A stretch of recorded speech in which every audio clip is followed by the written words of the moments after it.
Logo quando eu entrei para essa função que hoje eu exerço, que é a voz da profecia, nós estávamos ali há uns momentos que antecediam a comemoração de 50 anos da Voz da Profecia. Talvez você não saiba, mas a Voz da Profecia é o primeiro programa evangélico do rádio brasileiro. No ar desde setembro de 1943, com o pastor Roberto Rabelo, começou-se a apresentar, através do então revolucionário meio de comunicação e popularizado já aqui no Brasil, uma mensagem de fé, amor e esperança que anunciava a breve volta do Senhor Jesus. Quando eu comecei a trabalhar nessa função, porque os oradores vão se intercalando, é muito comum eu ouvir essa pergunta: pastor, a Voz da Profecia já está há mais de 70 anos levando uma mensagem que fala a respeito de uma breve volta de Jesus que ainda não ocorreu.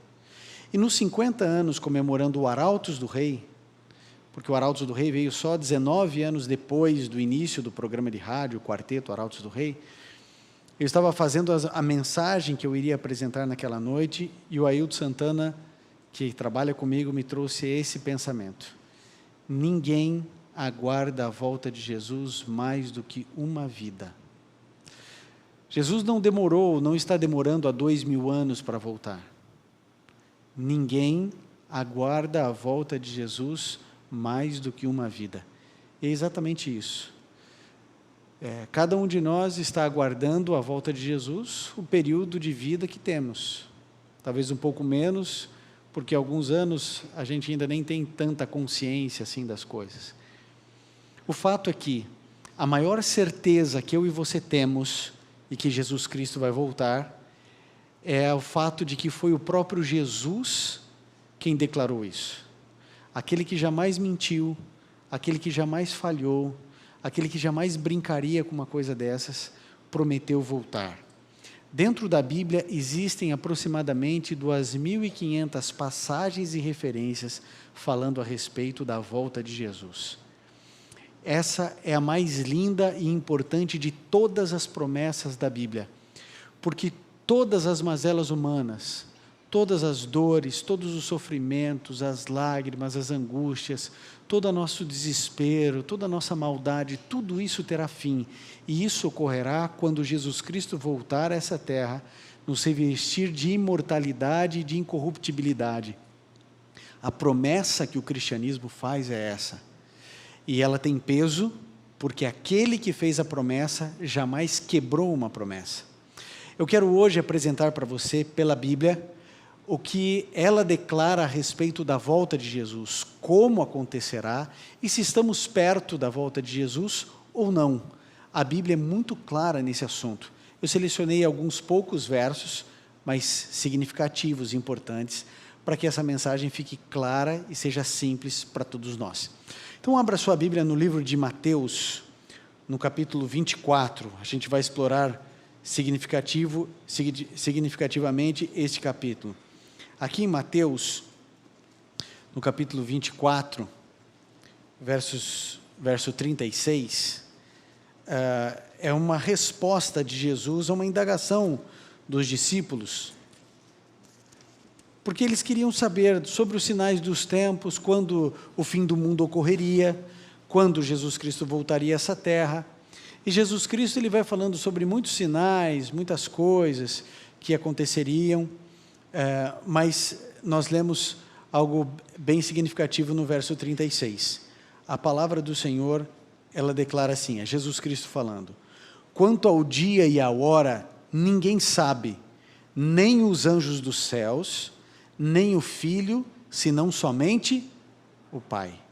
Então, quando você ouvir falar de um profeta por aí que está dizendo quando Jesus Cristo vai voltar a essa terra, ele está certo ou ele está errado? Está errado. Ninguém pode marcar data para a volta de Jesus, ninguém sabe quando Jesus Cristo vai voltar, ninguém. Então, lógico, sempre vão aparecer os falsos profetas dizendo assim: não, Deus me deu uma revelação. Ele não revelou nem ao Filho, nem aos anjos, mas revelou para o indivíduo.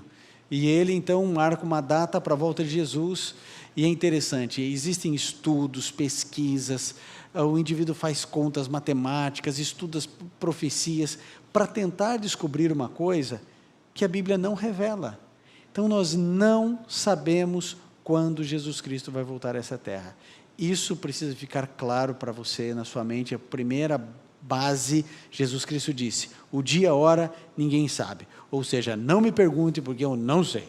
Ok? Você pode estudar a tua vida inteira, todas as profecias da Bíblia, não há nenhuma revelação sobre o dia e a hora da volta de Jesus. Agora, muitas coisas são reveladas a respeito da volta de Jesus. Continue agora em Mateus, só que agora do verso 30 até o 31, 2 versinhos. Mateus 24, 30 e 31 diz o seguinte, é Jesus também falando.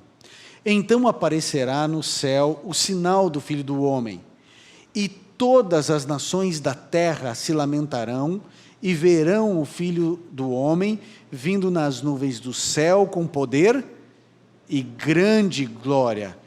Ele enviará os seus anjos com grande som de trombeta, e estes reunirão os seus eleitos dos 4 ventos, de uma a outra extremidade dos céus. Então, quando a Bíblia declara que todas as nações verão, isso significa que a volta de Jesus é visível. A volta de Jesus é visível. Jesus Cristo disse, verão. Verão. Ou seja, a volta de Jesus não é secreta, não é escondida. Aliás, Deus não faz coisas secretas nem escondidas. A gente faz coisa escondida quando está o quê? Errado. Então, as coisas são abertas. Jesus Cristo voltará e ele declara que eles verão o Filho do Homem vindo nas nuvens dos céus com poder e grande glória. Quando Jesus Cristo veio a primeira vez a essa terra, ele veio como uma criancinha inocente e indefesa. Agora não. Agora ele vem como Rei dos Reis, ele vem como Senhor dos Senhores. Ele vem resgatar os seus filhos. Ele vem estabelecer o reino dele de uma vez por todas. E agora, a gente descobre que Jesus Cristo, ele vem buscar os seus filhos e ele vem destruir tudo que envolve a maldade. É por isso que a palavra de Deus diz, lá no Apocalipse, quando declara o seguinte, que os ímpios, eles dirão, pedras e rochedos, caiam sobre nós e escondem-nos da face daquele que se assenta no trono e da ira do Cordeiro. E ele termina esse pensamento dizendo, quem poderá suster-se? Olha que figura de linguagem a Bíblia usa, a ira do Cordeiro. O Cordeiro é um animal dócil. O Cordeiro é um animal que não faz mal a ninguém. Mas a Bíblia usa essa expressão, a ira do Cordeiro. Quem é esse Cordeiro? Jesus, que tirou o pecado do mundo. Não foi essa a declaração de João Batista? Eis o Cordeiro de Deus que tira o pecado do mundo. Quando Jesus Cristo voltar a essa terra, aqueles que se arrependeram, aqueles que aceitaram a Jesus como seu Salvador pessoal, esses estarão tranquilos e seguros. Mas aqueles que escolheram desprezar tudo aquilo que é puro, tudo aquilo que é certo, tudo aquilo que é correto, tudo aquilo que é honesto, as pessoas que se afastaram por escolha própria de Deus, elas receberão o castigo que elas escolheram. C.S. Lewis tem um pensamento que diz mais ou menos o seguinte, no final das contas, só haverá 2 classes de pessoas, aqueles que dizem a Deus, seja feita a tua vontade, ou aqueles a quem Deus dirá no último dia, seja feita a sua vontade. Nós precisamos definir a vontade de quem vai prevalecer na vida que nós temos, a nossa vontade ou a vontade de Deus. E isso determinará o nosso destino eterno. Ele voltará com poder e grande glória. A Bíblia diz que ele não voltará sozinho, ele enviará os seus anjos. Então você pode imaginar a cena, ele vem nos céus, Ele vem com poder e muita glória, grande glória. Ele vem como Rei dos Reis e Senhor dos Senhores. É o maior evento da história da humanidade. Os anjos do céu acompanham Jesus para esse momento. E Ele vem resgatar os seus filhos. Ele vem nos livrar agora da presença do pecado, porque na cruz Ele nos libertou do poder do pecado, e agora Ele nos libertará da presença do pecado. A volta de Jesus é a mais linda de todas as promessas, porque é a única esperança que eu e você temos de dias melhores. É a única esperança que nós temos. Vocês sabem, eu estava lembrando um pouquinho de Michael Schumacher.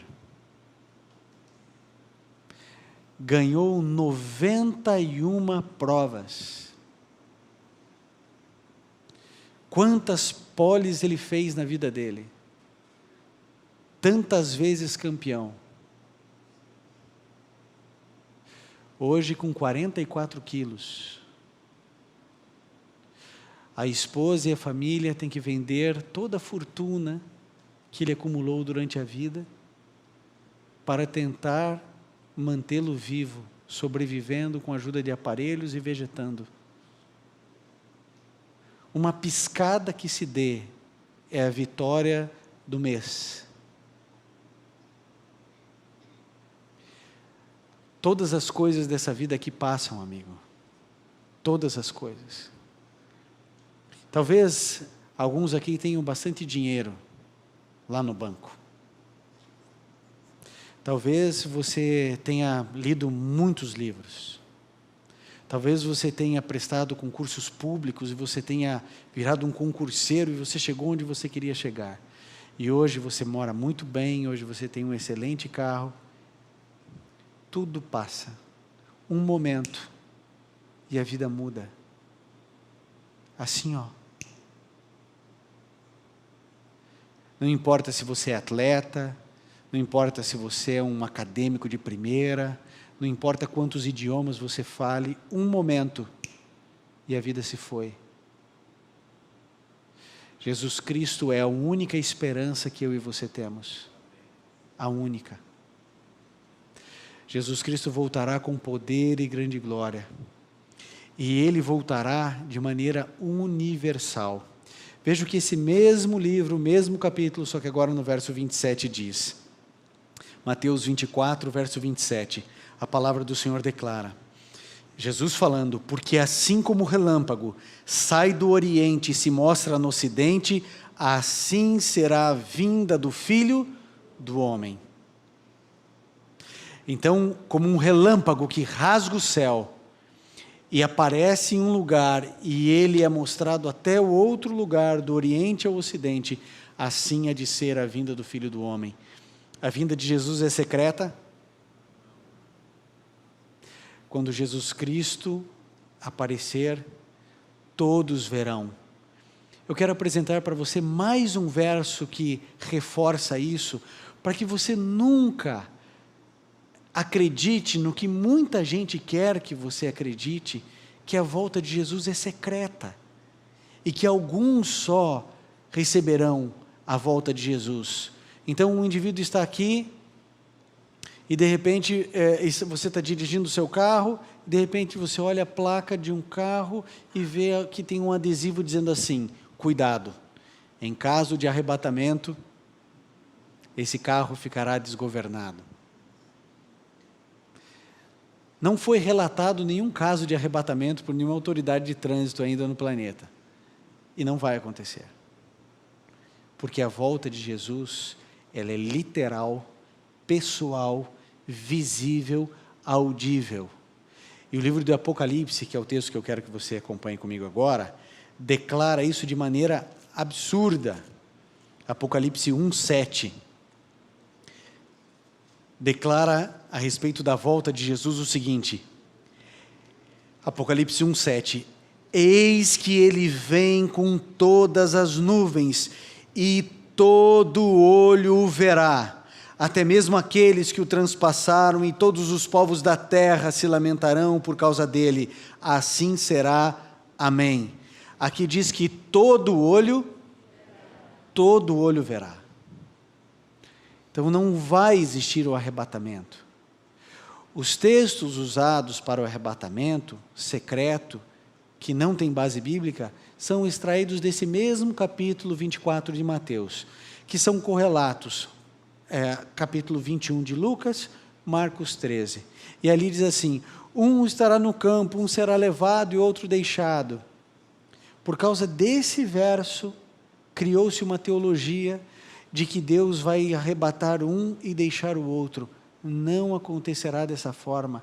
O texto está querendo dizer que quando Jesus Cristo voltar a essa terra, nem todos serão salvos.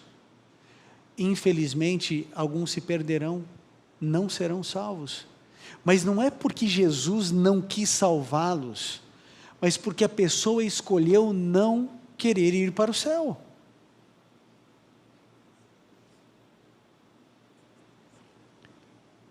Existem coisas que a gente não entende como é que uma pessoa pode não querer. Por exemplo, eu tenho um amigo meu que ele não gosta de coco. Eu falei, mas como que você não gosta de coco? Tudo que tem coco é maravilhoso. Como que pode alguém não gostar de coco? O indivíduo não gosta de coco verde, não gosta de coco seco, não gosta de água de coco, não gosta de nada que tenha coco. Tem coco, ele não quer saber. E a gente fica pensando, como é que não pode gostar de coco? Coco é maravilhoso. Mas tem gente que não gosta. A gente pode pensar, mas como é que alguém não vai querer ir para o céu? Mas tem um montão de gente que não quer ir para o céu. Que escolhe não ir para o céu. São escolhas que cada indivíduo precisa fazer. Quando Jesus voltar a essa terra, nem todos se salvarão. Nem todos, infelizmente. Mas não será um castigo direto de Deus, apenas o respeito de Deus pela decisão que cada pessoa tomou. Ninguém que queira ir para o céu deixará de estar lá. Ninguém. Ninguém. Fui claro com isso. Você quer ir para o céu? Você vai estar. Fique tranquilo, porque não depende de você, não depende do que você faz, não depende dos seus méritos, depende daquilo que Jesus Cristo fez por você.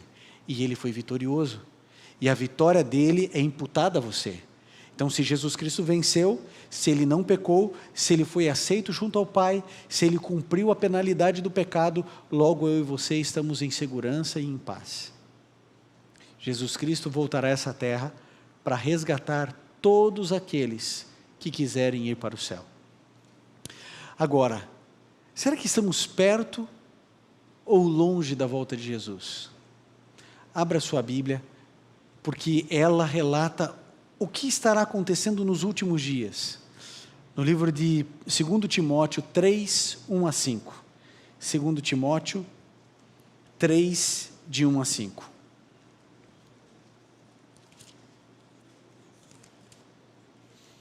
Olha só o que a Bíblia fala a respeito do que acontecerá nos últimos dias dessa terra.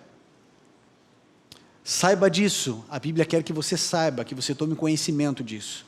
Saiba disso, nos últimos dias sobrevirão tempos terríveis. Os homens serão egoístas, avarentos, presunçosos, arrogantes, blasfemos, desobedientes aos pais, ingratos, ímpios, sem amor pela família, irreconciliáveis, caluniadores, sem domínio próprio, cruéis, inimigos do bem, traidores, precipitados, soberbos, mais amantes dos prazeres do que amigos de Deus, tendo aparência de piedade, mas negando o seu poder. Afaste-se destes também. Gente, isso aqui foi escrito há 2000 anos. Mas quem conseguiria descrever tão bem o que aqui está relatado sobre os nossos dias? É a descrição perfeita da moralidade da raça humana na nossa geração. Soberbos, ingratos, profanos, mais amigos dos prazeres do que amigos de Deus. Eles aparentam piedade, e é isso mesmo, a capa é de que está tudo normal. Em nome do não preconceito, querem que a gente aceite todas as atrocidades morais que possam existir. Amigos, Jesus Cristo está muito próximo de voltar a essa terra, muito próximo. A maldade que existe espalhada no mundo, ela parece não ter fim. Aliás, essa é a descrição bíblica para o povo que viveu antes do dilúvio. Quando diz assim, a imaginação má do homem não tem fim. E nós estamos vivendo exatamente as mesmas coisas que os antediluvianos viviam. Vocês sabem quais eram as 3 principais características do povo antes do dilúvio, que levou Deus a agir dessa maneira e destruir a terra? Primeira característica, imoralidade. Eu acho que eu não preciso citar nenhum exemplo aqui, né? Da imoralidade que existe no nosso país e no nosso planeta. Outro aspecto era a violência. Violentos ao extremo. Violentos. Amam a violência, amavam a violência. Hoje a gente precisa colocar cerca elétrica para dar choque num outro ser humano para poder dormir em paz. Olha a que ponto a nossa sociedade chegou. A gente tem alarme, a gente tem o vigia da rua, a gente contrata uma empresa de segurança armada, tranca as portas antes de dormir, coloca câmeras de segurança, cerca elétrica. Isso porque não tem dinheiro em casa. É para você poder dormir e saber que não vai acordar com um revólver no rosto. E a terceira característica era a glutonaria, culto ao ventre. Isso não é uma característica só do povo antes do dilúvio.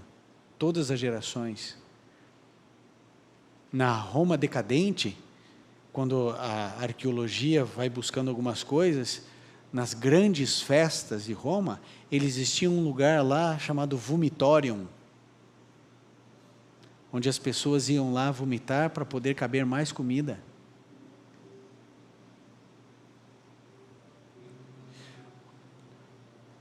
Os limites quebrados pela raça humana. A cada dia nós vamos nos assemelhando mais e mais a demônios, e menos com Jesus. É por isso que a Bíblia diz que haverá um momento que haverá perseguição novamente com os cristãos. Porque o cristão, ele caminha na contramão do mundo.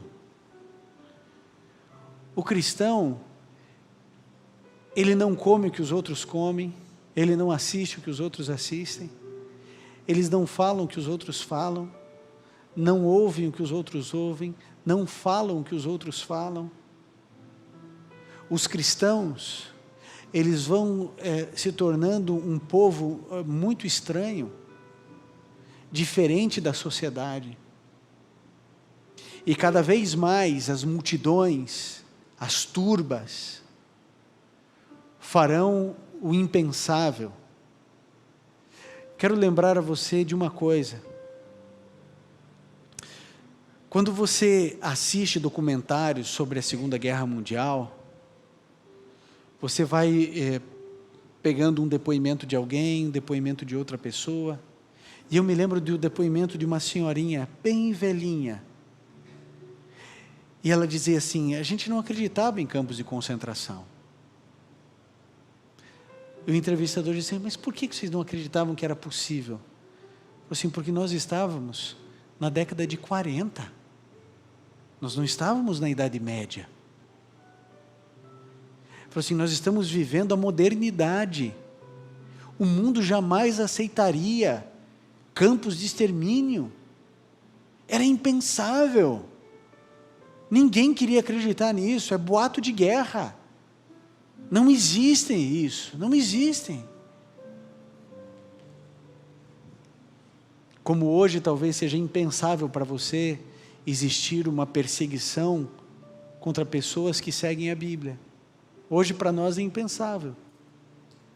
Hoje, na democracia que nós vivemos, com a cultura, com a civilização que nós atingimos, né, como sociedade, isso jamais vai acontecer. Mas a Bíblia declara que nos últimos dias os cristãos serão perseguidos, como os primeiros cristãos foram, como na Idade Média foram. Isso tornará a acontecer, só que com uma diferença. A Bíblia declara que essa perseguição, ela será a pior de todas, como nunca houve e como nunca mais haverá. Aí nós entenderemos os versos de Jesus quando ele declarou: vocês vão entender o que significa sofrer pelo meu nome. Hoje ser cristão é a coisa mais fácil e simples que existe. A gente ama Jesus, Jesus ama a gente, e a gente vai para uma igreja, a gente lê a Bíblia quando está triste, a gente até manda um versinho da Bíblia para alguém, ou um videozinho de 3 minutos, né? Fica a dica, né? E a gente faz isso, e não tem uma lei contra isso. Mas o dia que se estabelecer uma lei onde é proibido falar de Jesus, ou quando alguém for perseguir você, bater na sua casa para ver se você tem livros cristãos, se você segue a Bíblia ou não segue, pastor, isso nunca vai acontecer. Acredite, a Bíblia diz que vai, e eu creio nesse livro. Jesus Cristo está voltando a essa terra. Para espanto de todos os incrédulos, Jesus Cristo está voltando a essa terra. Antes dos dias melhores chegarem, dias piores virão. Cada vez mais aqueles que se semelharem a Cristo, esses despertarão a ira e o ódio do mundo. Eu espero que você esteja entre os perseguidos e não entre os perseguidores. Eu espero que você seja um inocente da história e não um algoz. Eu espero que a sua comunhão com Deus lhe dê forças para viver esses últimos segundos da história da humanidade que eu e você estamos vivendo. Tenha certeza, eu e você iremos para sempre viver a eternidade com as pessoas que nós amamos depois que tudo isso aqui acabar. A nossa vida aqui é passageira. Ninguém aguarda a volta de Jesus mais do que uma vida.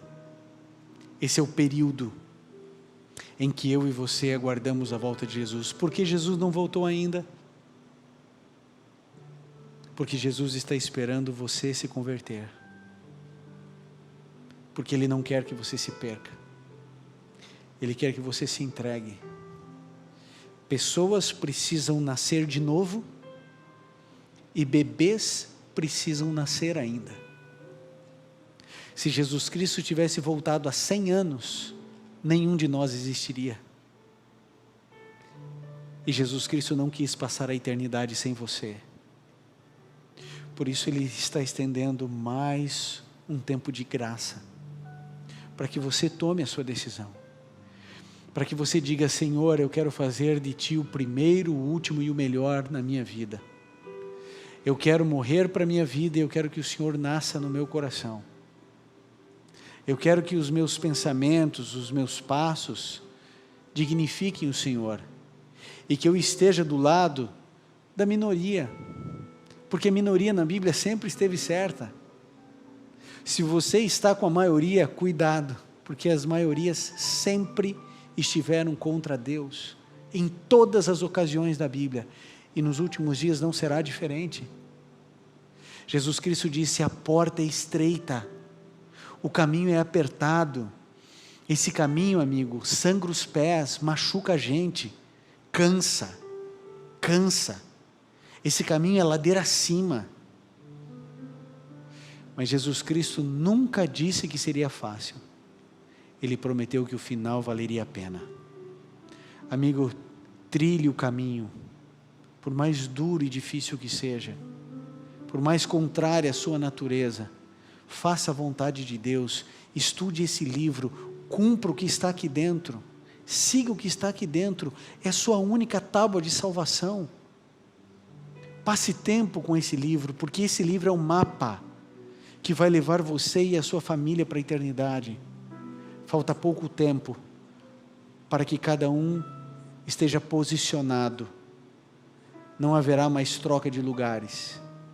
Haverá um momento quando o justo continuará fazendo justiça e o ímpio continuará nos seus pecados, e esses aqui serão tão malignos quanto os demônios, e esses aqui estarão cada vez mais se assemelhando a Jesus.